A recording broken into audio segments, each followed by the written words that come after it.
Boom, guys, what's up? This is the McAllister's podcast. I'm your host, as always, Coleman McAllister. Got a little bit of a tiny little episode. Just a tiny little episode here today. No, we're doing a, super solo episode live stream. Going to be talking about a few different things, some locally and some on the podcast interwebs. Before we start, make sure to like and subscribe. Check out the website, McAllisters.com. And if you are watching the live stream, if you have any questions, please feel free to drop them in the chat, and we will try to get to them. Okay, so first thing I wanted to talk about, the whole episode today, I think, is really related around the ideas and rhetoric of socialism, which I think is very dangerous. One of the things that, I talked about this in the last episode, about why, Andy Serkis's Animal Farm, does have really dangerous messaging because it is anti-capitalist. And I mean, really, I'm really glad that people just didn't buy it, because it's just kind of a half-baked mess. I mean, we went over that in the last episode, but, I'm sure there's still percentage of the population that is going to watch that and is going to, intake that, especially children. So that it's no joke. Like I said this last episode, the way people are indoctrinated into these views is from childhood, plain and simple. But anyways, I thought it would be prevalent to talk about some things concerning this topic. The first one, I wanted to get into Josh Turek, who I haven't really talked about much on the podcast as of now, and I will say this off the bat. I think something like a senator, like an Iowa senator, like a representative in the Iowa Senate is far less, or I shouldn't say it's less important, but it has less of an impact than something like the governor, or even police chief or something. There are roles that directly impact Iowans. Something like the Senate doesn't really do that. Really what happens is it's I feel like it's one of the positions where you're elected by your state. You tell people in your state, hey, I'm going to represent you in this way. I'm going to do XYZ for you in this way. And then when it comes down to it, they kind of just go with the flow. Whatever party that person is registered under, they're going to go with that party. And every year they all make the claim, I'm not going to do that. I'm not going to be partisan. I'm going to do what the people in Iowa voted for me want me to do. And then that doesn't happen. So take what he says and what he wants to do with a grain of salt. I think if you're going to look at, anyone that is, in these Iowa local races come, 2026, this is going to be the least, this position and something like the House of Representatives or whatever, maybe that is the Senate. Those positions are going to affect Iowans less overall than something like the governor, right? But still, I think it's important to still go over it because, I was listening to this sit-down interview today. I didn't really get into the debate because it's just two Democrats debating each other. I feel like that isn't really isn't very interesting. And the other guy, I think it's Zach. It's not Zach Nunn, is it? I should know that. But I think Josh Turek does have a good, chance of winning in this election. He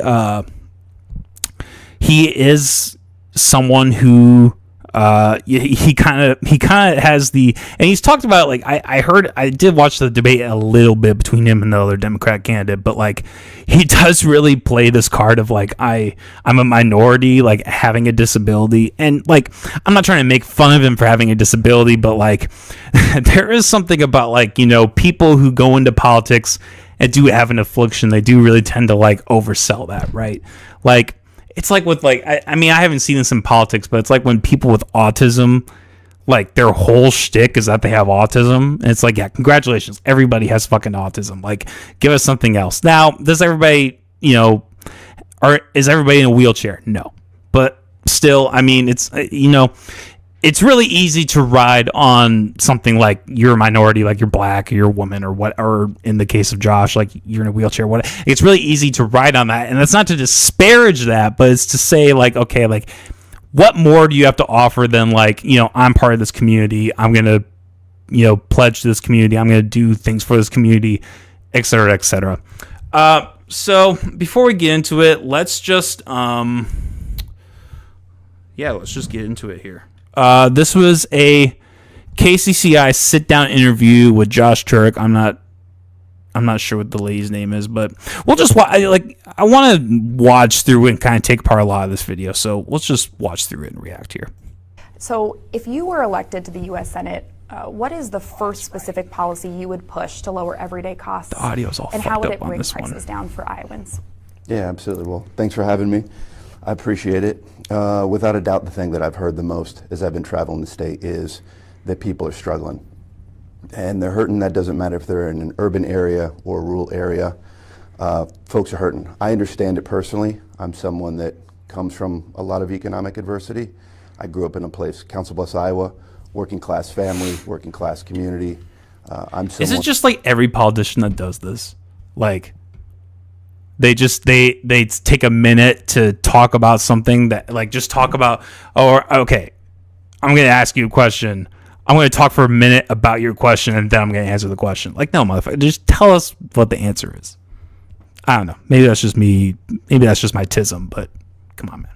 And that with my family, we went to the Goodwill, we shared clothes, had the wrong color lunch tickets, and so in a deeply personal way, I understand what so many Iowans are going through right now and struggling. My policy is really laser focused on lowering costs and on affordability. What I'm calling prairie populism is really looking out for workers and looking out for the middle class. I think the first thing that we need to do is we need to raise the minimum wage. Say the very first bill that I'm going to sponsor in the U.S. Senate is going to be a dignity and work bill. It's going to be to raise the minimum wage, do away with 14C certificates, which allow a for-profit business to pay someone just due to a disability as sub-minimum wage, and also bring back collective bargaining rights to every single one of our workers. But we also need to lower healthcare cost. So let's just take apart the first thing with the minimum wage before he gets into the healthcare. Look, minimum wage is one of those things that people make out, and it sounds really nice and it sounds really fluffy.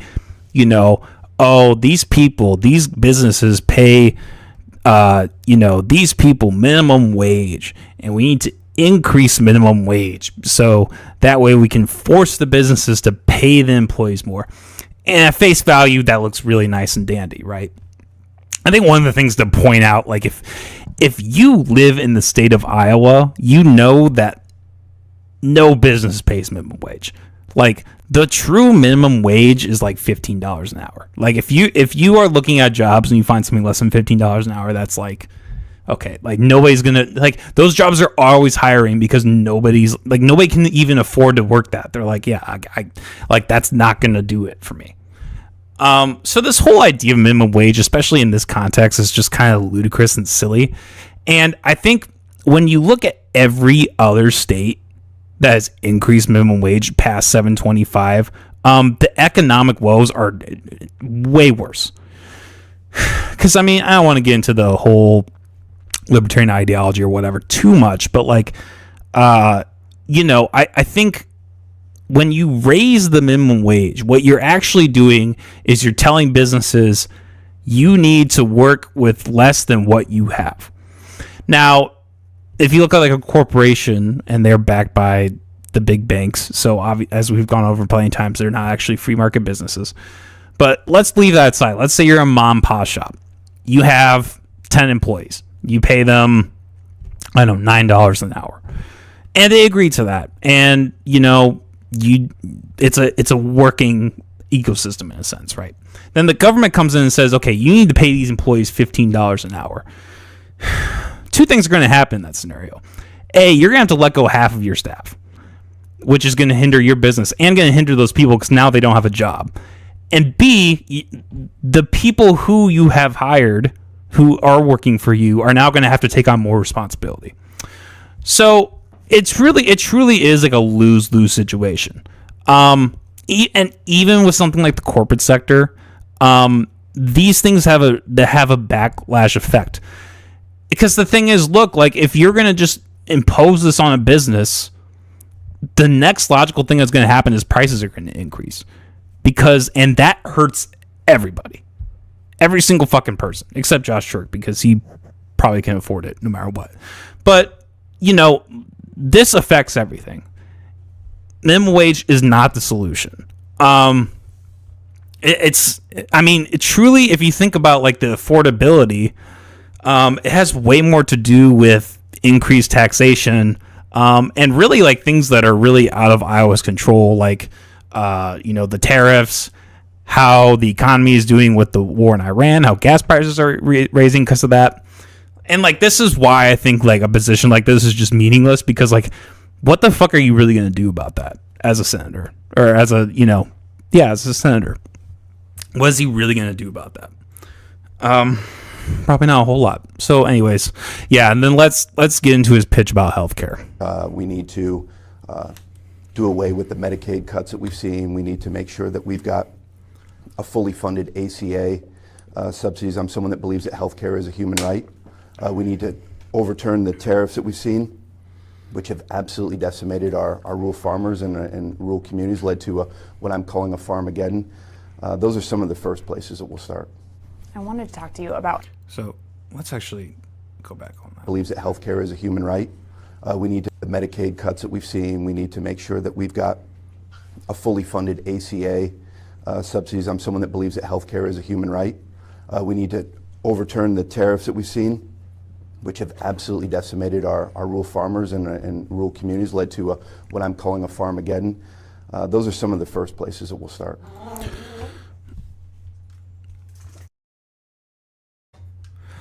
So my dogs, man. Usually I do this in the morning, it's fine, but like I had shit going on this morning. So this is the thing, and again, these are things I've talked about with Rob Sand and in general, so like I don't know how far we'll go into this, but the whole thing with healthcare, the whole thing with Medicaid. First of all, I think saying that healthcare is a human right is a ridiculous proposition.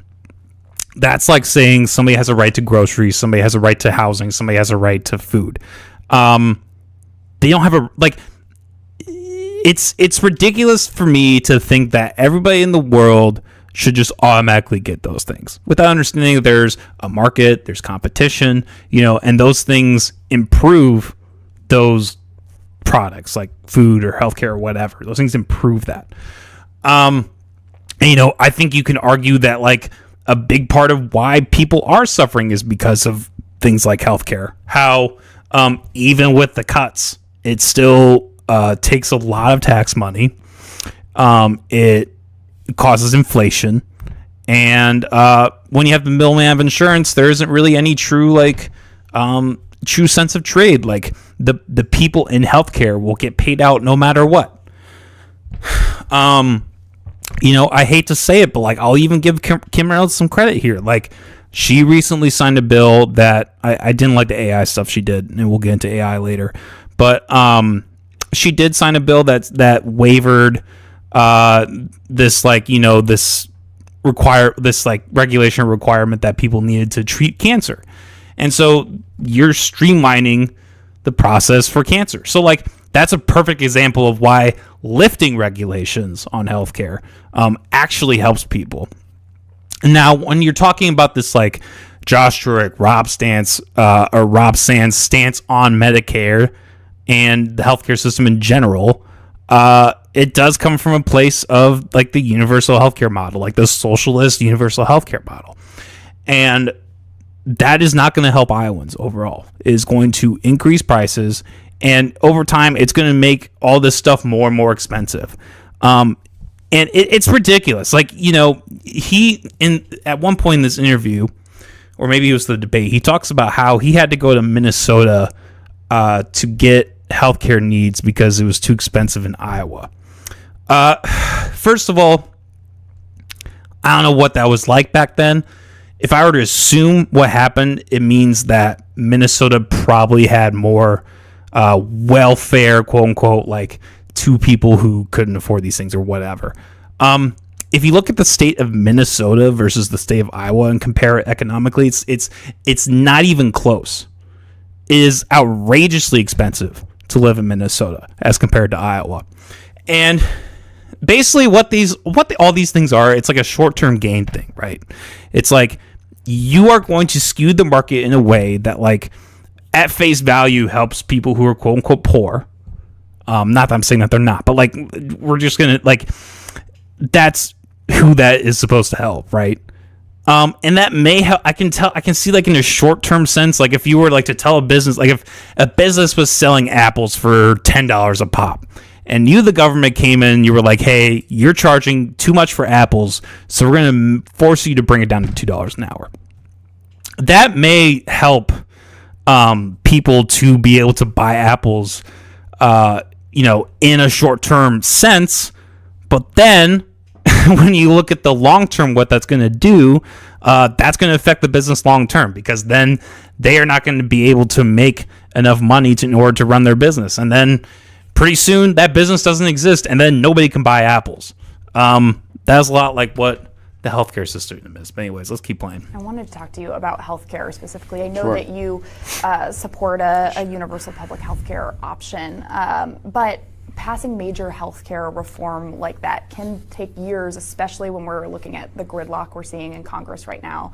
If you were elected, what is a healthcare policy that could realistically pass quickly through Congress that would actually lower healthcare costs for Iowans and also protect access for Iowans as well? Sure. Well, I think the first thing that we should do, one, I believe that healthcare is a human right. That is absolutely true. You said that. I'm someone that's gone through a lot of healthcare adversity in my life. 21 surgeries before I was even 12 years old, almost all of which took place at Shriners Hospital in Minnesota because it was the only way that my family could afford it. I do believe that we should arrive ultimately at a public option to be in place. I think that if people want to keep their private hospitals and their private doctors, they should be allowed to, but I think there should be a baseline level of coverage to be in place. I think the first place that we can start is making sure we've got a fully funded Medicare and Medicaid, and overturn some of the cuts that we've seen with the big, beautiful bill. Also in a state like Iowa as well, we need more incentives in place to make sure that we've got rural hospitals. In the last 15 years here in Iowa, we've closed 250 more healthcare clinics than we've opened. And that's largely due to the cuts that we've seen. Okay, so first of all, I think we'll just honestly stop it there. Didn't answer the question. Like, what are you, and this was like just going to what I was talking about before, like, what are you going to do to realistically make these things happen?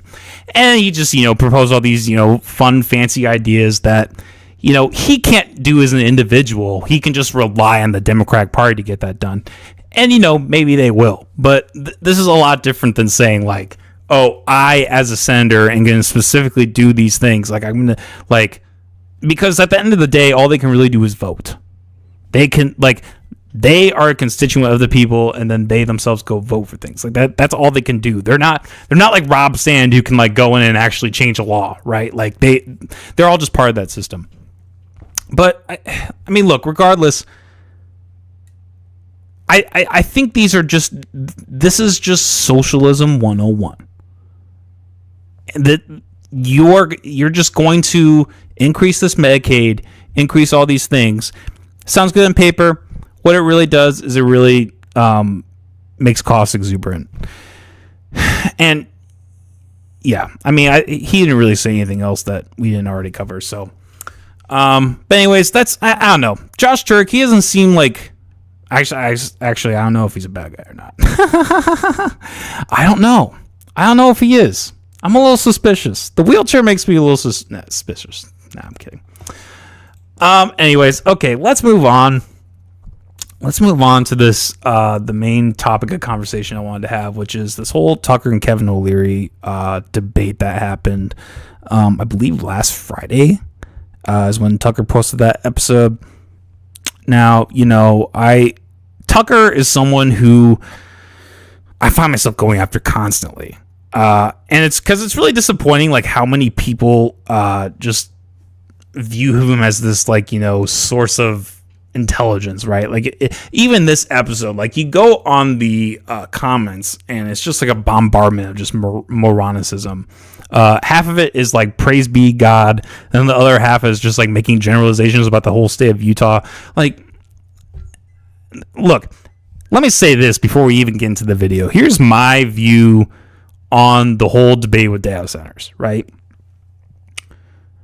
If you really want to be this person who is super against data centers, who is like, I hate these things, they're terrible for the environment, they use an exuberant amount of electricity, they're expensive, XYZ, these companies are getting tax cuts, which I think is a valid criticism. But if you're going to be one of those people, you better never be on a social media platform or even Google ever. You better never be doing that.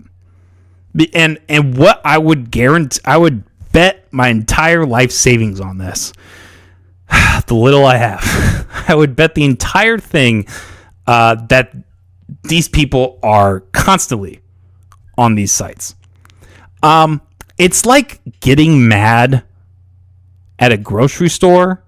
It's like if you, I know I use food a lot, but it's easy. It's easy for me, right? It's like if you're going to get mad at a grocery store for being built in your neighborhood, and you're like, oh, I can't stand this grocery store is being built. But then you continue to go buy groceries from them. It's like you're just a fucking hypocrite at that point. Now, look, if you want to truly be this person that is like against this, I mean, you could do one thing. You could actually have like a concrete counter argument to this. Like, if you don't like how these data centers are being run and you don't like, X, Y, Z about them, then come up with an alternative. So you're like, hey, here's an alternative solution to this problem of data centers. Nobody has that, though. Tucker doesn't have that. He never states a clear solution. On the Joe Rogan Experience, he once said that we should nuke data centers. Yeah, that's smart, man. Yeah, you're literally not going to have a show if that happens, but okay, whatever. And you're also going to just, kill innocent people who just work at a business. Like, good move, Tucker. It's just this, like, it's this, like, almost religious thing where it's just like, this is the thing that we're going to be mad at now. We're going to be mad at data centers. And look, I think there are plenty of, like, things that, good points that can be brought up about it. Like, yeah, it probably does have a damage on the environment. Yeah, like this instance of Kevin O'Leary, like, getting a tax cut. Like, yeah, that's not good. Like, that's not a libertarian thing. I don't agree with that. But the thing that I just find so appalling is, like, the counter to that is just socialist. It's just saying, like, okay, we just need to have the government, like, not allow this to happen, which is stupid. Because you know what? Everything, like, you watching this podcast right now isn't going to exist. Everything that technology has made easier in our lives isn't going to exist. Now, you can say, Coleman, you run a podcast. Of course you're going to feel this way. Yeah, okay, fine. Kevin O'Leary is making a lot of money off this. Of course he's going to feel this way. Yeah, fine. I'm not disputing that. What matters is what the alternative is. And it's actually really funny in the beginning of the episode, or no, not in the beginning, like in the middle of the episode, Tucker claims he's not a socialist. It's like, I'm not a socialist.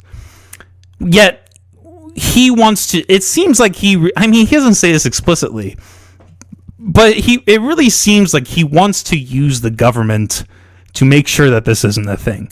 Which, he says the same thing about drugs. He says the same thing about pornography.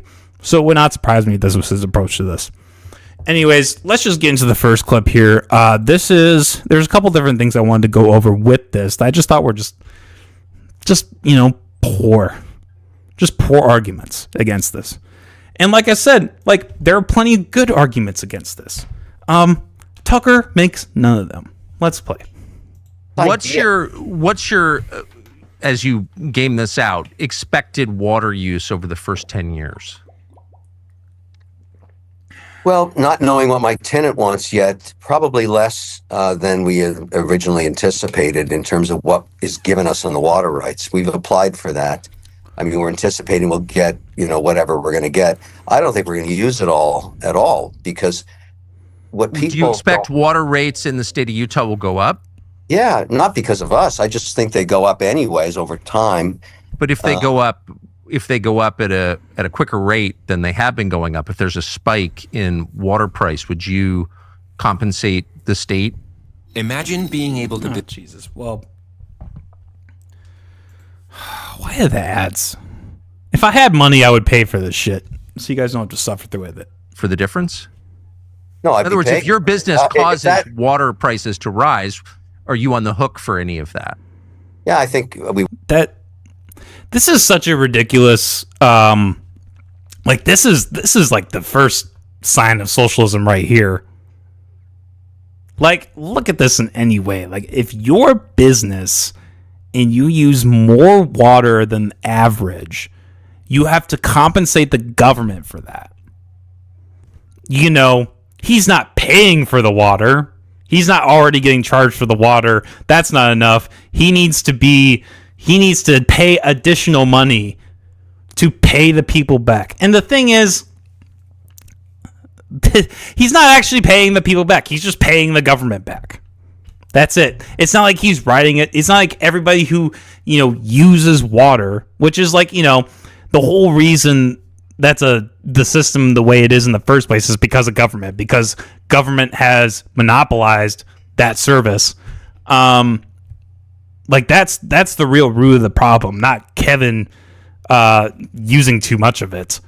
But this, like, again, this is some of the most socialist shit I've probably ever heard Tucker say. Like, we need to have a water community and we all need to use equal amounts of water is essentially what he's implying. And if you don't, you need to pay those people back. What socialist crap is this? This is just retarded. Like, I'm sorry. What? If somebody runs water on their bathtub too long, like, let's say that they just let their fucking faucet. I mean, that's even more of a waste than what Kevin's doing with the data centers. Well, let's say like somebody just leaves their fucking sink on all month, wasting an enormous amount of water. You're telling me that they pay the same amount of money for water than everybody else? No, they have an exorbitant water bill that they pay. And Kevin is going to have an exorbitant water bill that they pay.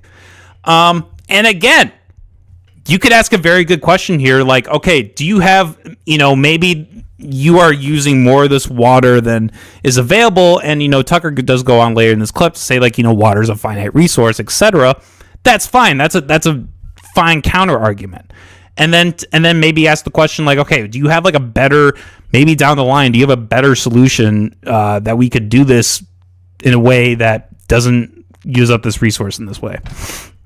But no, he doesn't ask that. He just gives this socialist rhetoric where he's like, we all need to have an equal amount of water. You know what would expedite that whole thing? It would make water actually cheaper for everybody, would be privatize it. But no, Tucker doesn't want to do that. He even, at one point earlier in this episode, this was just infuriating to me.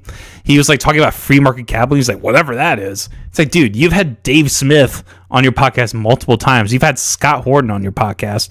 Daryl Cooper is by no means a libertarian, but I'm sure he is more probably free market leaning than a lot of, socialist types. So, this is like the Joe Rogan effect. Like, these interviewers just act like they've never heard any of this crap on their show before.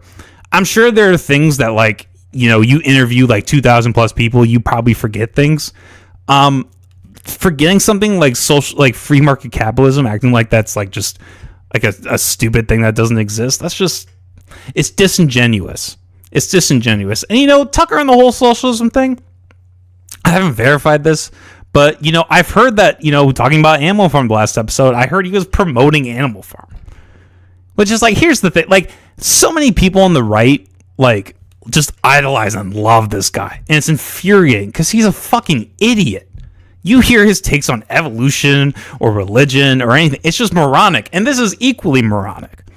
Tucker has somehow become a socialist in all this. It's insane. Okay, anyways, let's... Would be. I think the thing that was most infuriating about this is like Tucker just like, and he does this every interview. He acts like he's the smartest guy in the room, and he's by far the dumbest. Anyways, let's I'm playing producer here, people, so give me a sec. Okay. And we will build a school because our workers need a school. And. What can you give me to incentivize me versus the state right beside you, which is willing to give me an incentive package? No, I understand. I understand that you're gaming a system in place. You didn't come up with this, but No, I'm just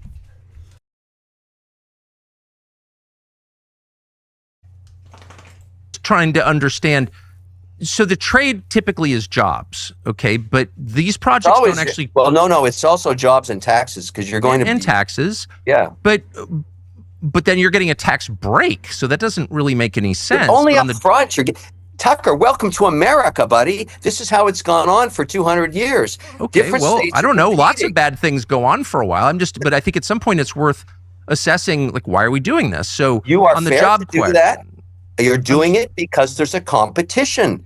well, I People run want these- a couple of businesses, and we're not getting any tax breaks. I think they're every bit as virtuous as data centers. But First of all, no, Tucker. Your businesses don't even amount to an iota of what the AI business is. I'm sorry. Especially his businesses. I mean, like, look, if this podcast became big and I became anything like Tucker, I mean, really either of these guys, but anything like Tucker Carlson, I would never say that my business is as valuable as AI technology. And Kevin goes over in this video. He talks about like how it could help like the Medicare system and how it can help like all these, like streamline all these things and make everybody's lives better. And Tucker, like a socialist, just wants to look at the short term. Just wants to say, oh, hey, all these jobs are going to be lost. Yeah. The same thing happened with the typewriter. The same thing happened with and we actually going to go into that later. But like the same thing happened with cars. Like, yes, all these technologies took away jobs and then they multiplied their jobs tenfold because of this technology. This is capitalism 101. And I don't get why people like really are, I mean, I get it, but like if you're going to be like this pro-capitalist type, and you're going to be objective to it, like, you sound like those people. You sound exactly like those people. And look, I think, I'll say this, I don't think Kevin is being very genuine in this either. Like, he really is, like, just being like, yeah, I get a tax cut. So what? Fuck you. Like, yeah, that's not good. I don't think that he should be getting a tax cut. However, let's take a look at this article.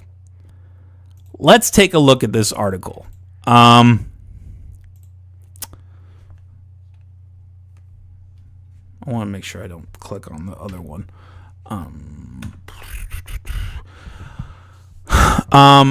So Utah awards up to $172 million in incentives for $17 billion data center project.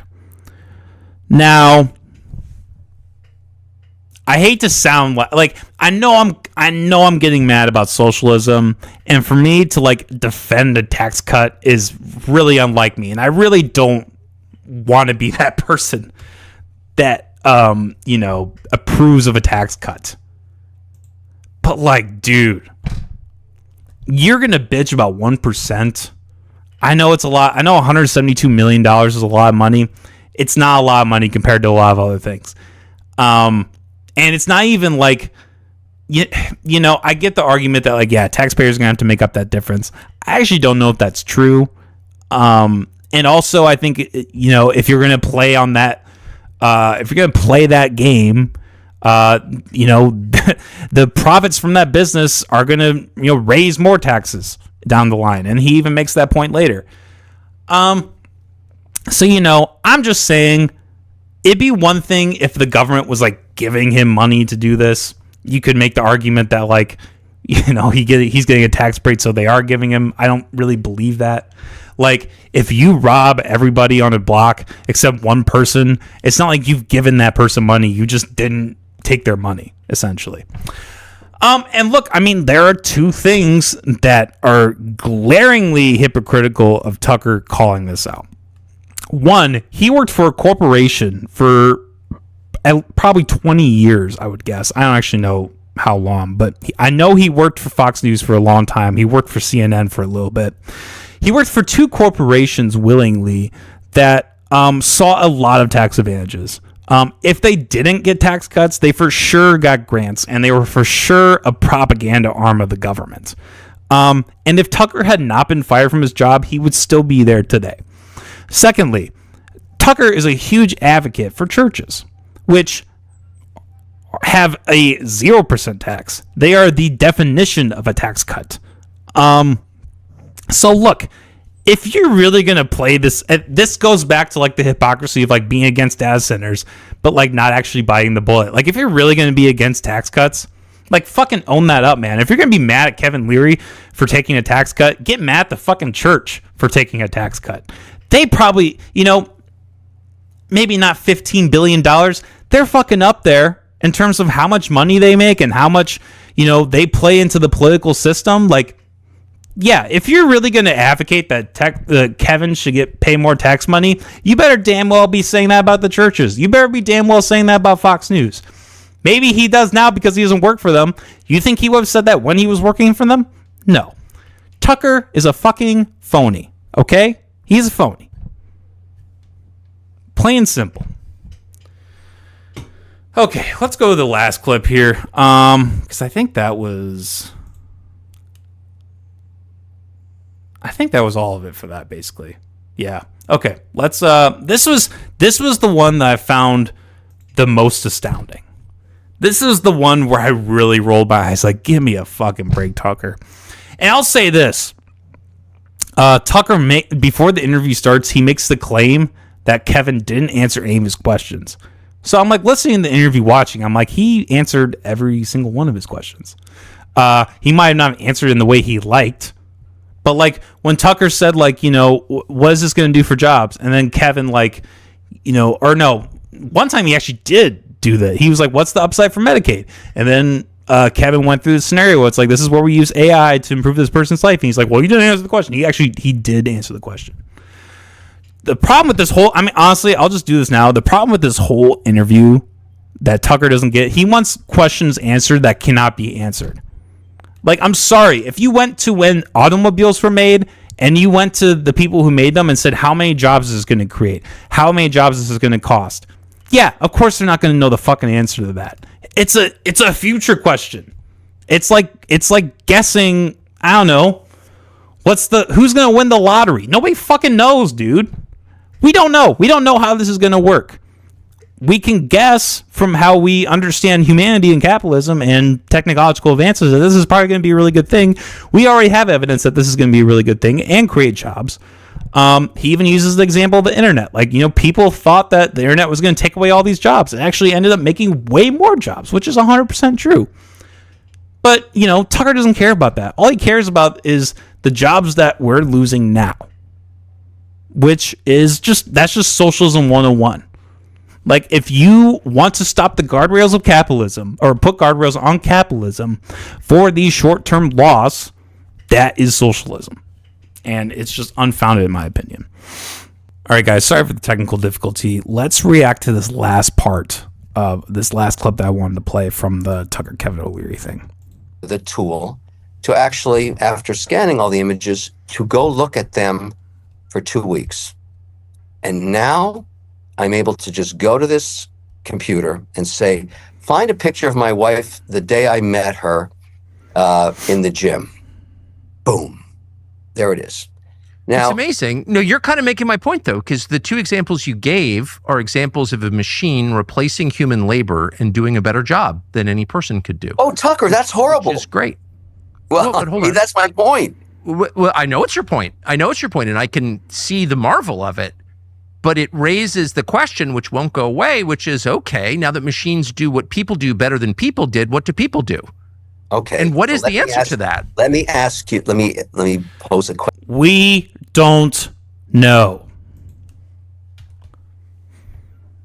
Someone who is religious, it's really typical that they would be upset that we don't know the answer to something, right? We don't know what happened before the Big Bang Theory. Oh, that means there has to be a God. Even though I don't know there's a God, that explains it. Blah blah blah blah blah. Even though it doesn't, because there's no fucking evidence for that. Just like we don't. You know what evidence points to, Tucker, in terms of capitalism, in terms of increased technology, is things get better. Just like with the internet, just like with the automotives, just like with the printing press. Everything, like, our lives got easier. More jobs came about because of that than the jobs that were there previously. Tucker is the person who is mad that somebody invented the chainsaw, because instead of having 5 people, put forth all this insane amount of labor to cut down a tree, somebody came on with the chainsaw and now cut it down. This is the type of person Tucker is. He is more concerned about the now than what was necessary. This is another thing about AI. Like, I always say this, like, okay, let's say you lose your job to AI. You know what you can do to get a better job? Use AI. You can literally have AI create a job application, all these things that can enable you to then get a better job. You can go to school and cheat in school with AI. I don't know. Like, it's endless. The possibilities are endless. Is everybody going to figure that out? No. You know what the alternative is? It's socialism. And that seems to be what Tucker is implying here.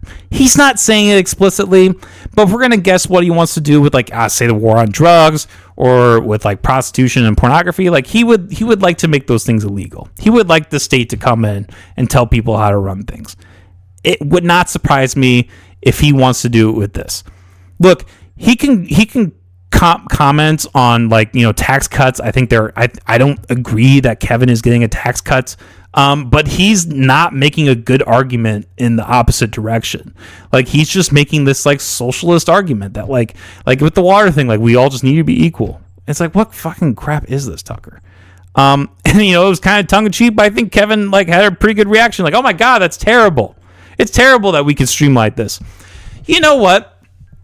I guarantee with 100% certainty, because I went to school for this and I know how this stuff is done. I guarantee with 100% certainty that the people who make his thumbnails, that make Tucker Carlson's thumbnails for his videos, use AI to some extent. Is it in the same way that he's describing? No. But we've had AI on our phones for years. I mean, Google has had AI integration for years. It is not until the boom of ChatGPT that people actually started to get worried about it. They used Siri for like 5+ years, but then when ChatGPT came about, oh my god, this is awful, this is terrible. I guarantee that the people who make his thumbs use AI. They take his image, they do the whole thing where they boom, select the subject, click, and it does a highlight. That's all AI. I highly doubt that the people who work on Tucker Carlson's social media stuff, that they spend hours and hours and hours taking a little eraser tool and erasing around Tucker Carlson's outline to do that. And even if they were doing it that way, there's still AI integration in that, in the most basic. Like, you can't get away from this shit. All he's doing is just picking a point that he's mad about with this, and he's going to say, I'm mad. People are losing jobs because of this. Yeah, I don't know, man. People lose jobs. That's a tough reality. I lost my job recently, and that sucks. I don't think the answer is that we need socialism or something akin to, like, having the government come in and tell a company how to run their company. I don't agree with that. I think that's short-sighted. Question against that. Would you prefer? I'm giving you one of two options with the uncertainty of both, okay? But I want you to pick one. This will tell me a lot about how you think. Would you prefer, in the next 5 years, that China have more compute power than we do, even though the use and the outcome and jobs and everything else we're talking about is unknown? Or would you prefer the United States of America and their allies in North America had more compute power to develop AI. It depends. Whichever makes the United States happier, freer, and more prosperous, I guess, is the answer. Well, do you know what to the every answer to question. that is? What do you think it is? I'm not sure that we know. I know that reducing this question to a competition between the United States and China is a very quick way to derail people from the core questions, which revolve around whether or not it's a good idea. So, you know, man, that's welcome to capitalism, man. Welcome to capitalism. That competition is capitalism. Now, is the framing of like the US versus China good? Maybe not. Like, yeah, it would be better if we cooperated. It would be better if like, you know, it's like, this is like the whole thing with Trump and the tariffs. It's like, it's so bad that we trade with the countries. Like, you know, it's really not. It's okay. It's okay that one country exports a lot and that we buy that and then we export something and they buy it. Like, that isn't bad. That's fine. So yeah, I don't really like, I think Kevin O'Leary's approach to this is very like, you know, as akin to like World War II, and it's just not very accurate. But that aside, man, like, I can answer that question pretty easily. Like, yeah, it would ultimately be better for the United States to have that technology than North Korea, or not North Korea, than China.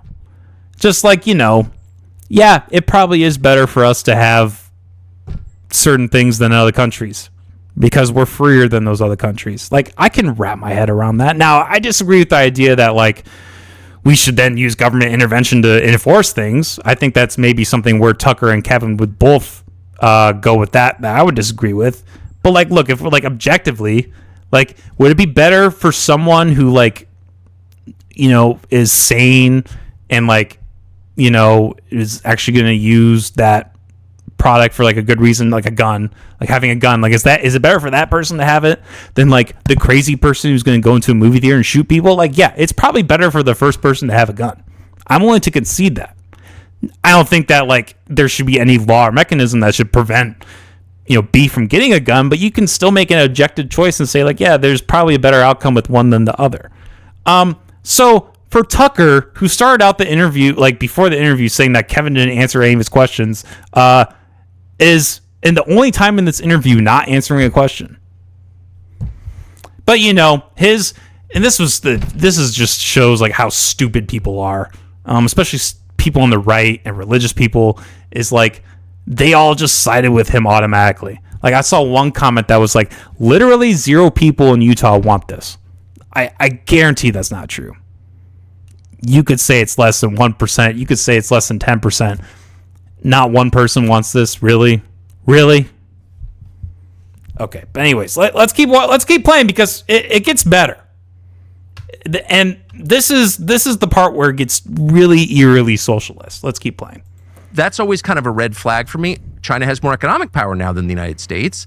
Probably has more military power. I didn't want either of those things to happen. I'm a little... China does not have more military power than the United States. That's just incorrect. Bitter at the American business community, which allowed them to happen, but they happened, so here we are. There's not much I can do about it. My focus remains, however, on, is it good for the United States? Is it good for us? Does it make people happy? And I don't understand what people are going to do for a living if machines are going to be able to do most things that people currently do better than people do them. Like, what is the answer? And a lot of people are honest enough to say nothing. We're just the oligarchs are gonna send out checks to everybody, the bread and circuses, and everyone's just gonna kind of stay home and be obedient. But I don't know that is a good idea, and I don't know. No, I think you're raising a great point. It's a wonderful. Yes, there are people who make this claim.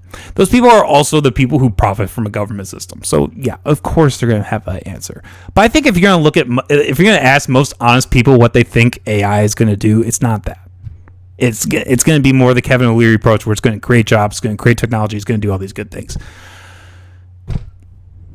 I don't even know what else to say on that. Like, it's just Tucker is just narrowing in on the negative. And not for like a genuine reason. Like, maybe he does genuinely feel this way. I'm sure he does. But like, to some extent, it's because his base is like all these like right-wing boomercon types. And they're like scared of the AI. You know what I mean? Like, no, AI doesn't. And like, I remember like in the beginning of this episode, he talks about like AI as this conscious being, or maybe someone else did in an interview, whatever. I think that's a really kind of a stupid claim too. Look, when the AI starts making the prompts, then get back to me. But until then, it's humans, AI. The humans are making inputs to the AI. Like, yes, could they compute faster than humans? Yes, definitely. A chainsaw can cut a tree down better than a human with an axe. Okay, dude. It's not a good argument. Anyways, let's... Full debate, and it's certainly going on, but it's analogous to the narrative that must have been happening back when the Model T Ford rolled off the assembly line and everybody that had a buggy looked at it and said, oh no, this is going to wipe me out and there'll be no work for me. That the American economy is very resilient as it develops new sectors. What happened after the Model T was rolled out? We had two big events in the, say, 40 years after We that. actually had... One was the First World War and one was the Second World War. The Industrial Revolution, like all technological change, caused dramatic political and social change, which resulted in the biggest bloodletting in human history. So I'm like, it's worth it. I don't... This is just not an accurate portrayal. It's just like, I just don't think that's an accurate portrayal. This is like saying you shouldn't invent something because somebody's going to steal it. Okay. Yeah. But like, there are downsides to everything, man. Nothing is a utopia. A socialist would think that there's something like utopia, like Tucker Carlson seems to be making. But like, really, Tucker? This is the best you can come up with? That after the Model T Ford, the thing you're gonna pinpoint on that that entire boom, the reason that like we can get groceries in a half an hour, the reason that like people can easily go to different jobs and have better lives. No, you're gonna hone in on 2 world wars that were not because of technology; they were because of governments. Now, could you make the argument that like, yeah, governments use technology? Sure. I mean, the U.S. government's doing that right now. That's one of the scary things about AI, right? It's like the government getting a hold of it. That doesn't mean that technology is bad. This is like the leftists saying that like the thing that's bad about the wars is that we're using guns. We need to get rid of the guns. Yeah, the guns that like arm and protect American citizens. That's a great idea. Yeah, because you know what happens then? Now you just create a black market. And now, in order to get those things, it's only going to go to the people who are going to use those in a malicious way. So this is just, this was the most eye-rolling point of the whole interview, I think. It's like, really, dude? Like, this is going to be your argument that you're going to say that because 2 world wars, and this is another thing, right? This, like, again, a religious person can't wrap their head around this, but causation or correlation doesn't equal causation. It doesn't. Okay?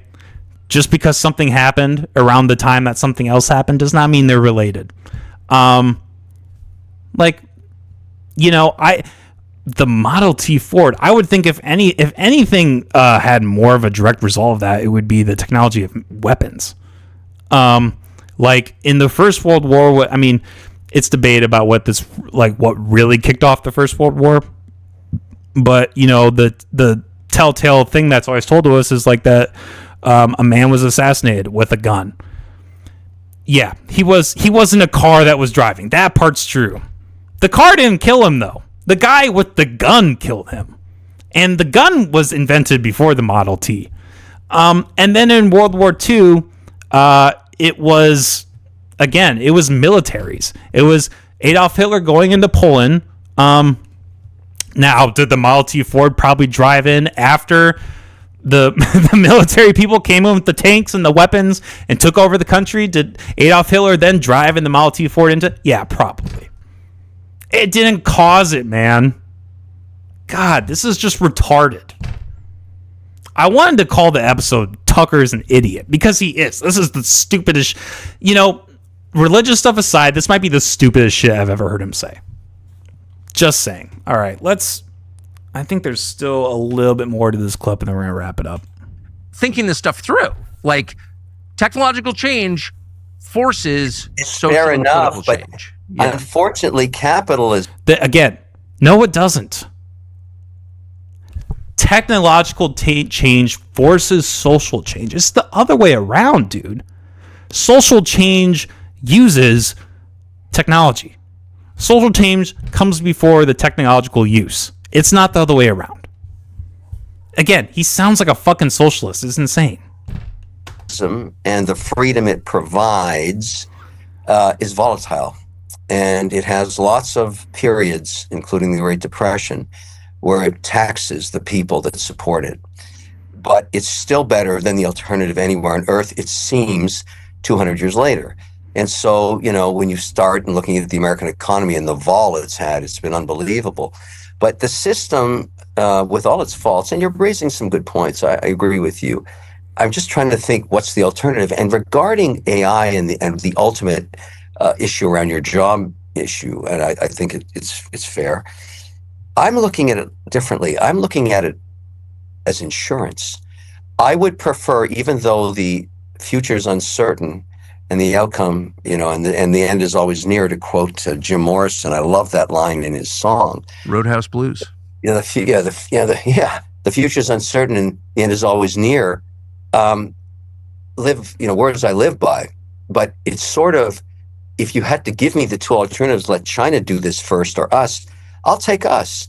And I'm part of that now. And in the controversy of it, we started our conversation. I've never seen a controversy like this. I've never seen attacks like this. I know you have, but I haven't experienced it. And I'm hiring. Well, I mean, if you take money from taxpayers, you should expect them to weigh in too and take their complaints seriously and not just dismiss them as agents of China. And you're right, but this has been going on. Incentives, state by state, in every sector happen, even real estate. Not incentives. It's a forced transfer of wealth from taxpayers to people who are richer than taxpayers. So, like, no, they're not. Of course, they have. You get a tax break to create 2,000 jobs, and the taxpayer wouldn't do it if it wasn't the long-term outcome. The taxpayer has no choice. The taxpayer has no choice. They can say. Now, I will say, this is probably the part that I disagree with Kevin on the most. But, look, Tucker making this, Tucker, who doesn't know what free market capitalism is now talking about how bad taxes are. Again, you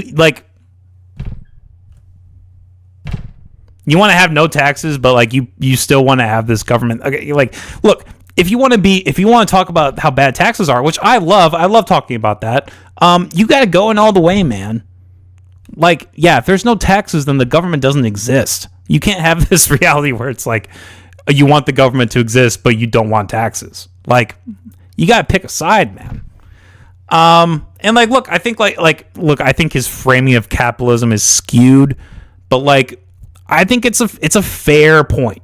It's a fair point because Kevin is the only person in this interview who actually poses the question, "Was the alternative?" Which is the question that I pose all the time. That's why, I just think this data center argument is just bullshit. Because it's okay, okay, you're against this. What is your alternative? They don't have one. They literally don't fucking have one. And then they go on Facebook that needs a data center to run, and they post about it. I think there's still some little bit of this. So let's go. No, that's not what happened. Well, they tried to say no to this data center and they got laughed at. And then the governor, Spencer Cox of Utah, who really is a kind of living symbol of our ruling class, said that the state has an obligation to do this. And basically, as you were doing, waved away concerns as foreign propaganda, when I think they're probably non-crazy people who live in Utah are why is this good for me? Why should I pay for this? It's fair. It's fair. All this is fair. How about we forget the data center and just talk about the power for a second? Because there aren't going to be any data centers in America unless we build power generation. Do you have the same visceral reaction to power generation as you do to data centers? Inversely, I think we need more electricity in the United States, and I think that's what I'm talking about. Speaking of agents, and I think Kevin actually brings up a really good point. Like, look, you're mad about the methodology, but then when it comes to this other sector, you're fine with it. I mean, when he says like inversely, like, yeah, we need power. Okay, but so you're willing to let there be corruption there, but you're not willing to let there be corruption in AI. Again, you can't just like be a fence sitter, Tucker. I don't know if this is where maybe I missed the whole happiness thing. Let's just talk about it because I don't want to keep overdoing this. But there's a point in the episode where Tucker says, he argues that the reason we're not happy, because that we're not happy is like because of this technology. Like, Kevin poses the question, like, do you think that we're happier now, than we were in the 90s? And Tucker says no. And it again sounds just like Andy Serkis. And he says the reason that the reasons that he lists that we're not happy is because of ODs, and suicide rates, and I think maybe economic disparity. All things that are products of the government, and all things that the things that are working behind them, he probably supports. He supports the war on drugs, which is a huge factor in ODs, and like suicide rates. Like, in suicide rates, they went up hugely during COVID, which was a product of the government. That wasn't a product of technology. Tucker's, with all this, Tucker's correlations are just lazy. Like, it's lazy to correlate the two of the biggest bloodbaths in American, in the world history, the two world wars, to technology. He's the first, I'm not a historian by any means. I've read a lot and listened to and taken a lot about wars. I've never once heard somebody say that the reason that these wars started was because of technology until today. I don't think I've ever even heard a socialist say that. Like, someone who's like a hardcore. I don't think that I've ever heard them say, like, yeah, the reason we have wars is because of technology. It's retarded. It's just retarded, and it's lazy. And Tucker's a fucking idiot. Okay, that's all I really have to say on that, guys. Thanks for tuning in. I'm sorry for the technical difficulties. We're just gonna take down the episode and re-upload it here real quick. But it doesn't matter to you guys when you're listening to this. But stay tuned. We'll do at least, I don't know if we'll do a live stream later this week, but we'll at least do one next week. 007 Bond, 007 First Light, I think it's called. That game's dropping next week, which I'm very excited about. I'm a big fan. Well, it's a love-hate relationship, but I do really enjoy the Hitman games, and that IO Interactive is the company that made that, so I'm very excited about it. So we're gonna play it. And yeah, if you guys like what we're doing, make sure to like and subscribe. Check out the website, all that. All right, have a good night, everybody. Peace.